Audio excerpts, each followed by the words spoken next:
हराना जरूरी है।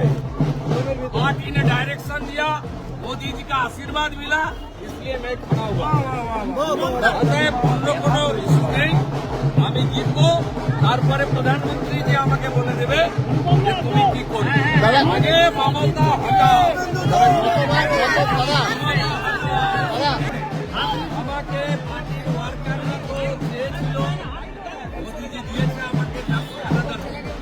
তো আমি নামার পরে এখানে সকাল থেকে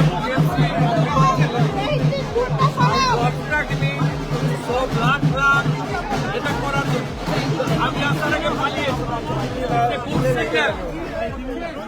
আর দ্বিতীয় আমি নামার পরে সরকার, ট্যাক্সি চালক, ছোট দোকানদার, মার্কেট বলছে মমতা তার ভাইদের অত্যাচারে আমরা অতিষ্ঠ, আপনি বাঁচান। আমি ওদের মোবাইল নাম্বার দিয়ে দিয়েছি, আমার বাঁচানোর জন্য এসেছি। আর আধুনিক কালে বলা হয় যার সেলফ কনফিডেন্স আছে এই হচ্ছে আমার সেলফ কনফিডেন্স আছে।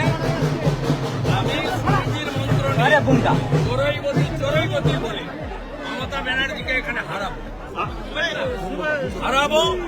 আমি স্বাধীনতা সংগ্রামী পরিবারের সদস্য, আমার দীর্ঘ রাজনৈতিক 33-34 বছরের অভিজ্ঞতা। আমি জনগণের সঙ্গে থাকি, মানুষ পরিবর্তন করবে। নরেন্দ্র মোদীজির আশীর্বাদ জন্য বিজেপি প্রার্থী আমাকে দেবে।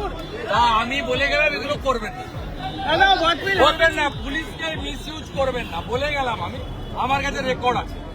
প্রেমজিৎ বিশ্বাসকে বলে গেলাম তৃণমূলের কথাই করবেন। আর আমি ক্যান্ডিডেট ফ্রি মুভ করবো, যেখানে অবস্ট্রাকশন করবেন গাড়ি ঘুরিয়ে থানায় এসে লাইট চন্দ্রকোনা রোড। বলে গেলাম ফ্রি মুভমেন্ট হবে, ফ্রি পলিটিক্স হবে। উনার কথা বলবেন, আমি আমার কথা বলবো।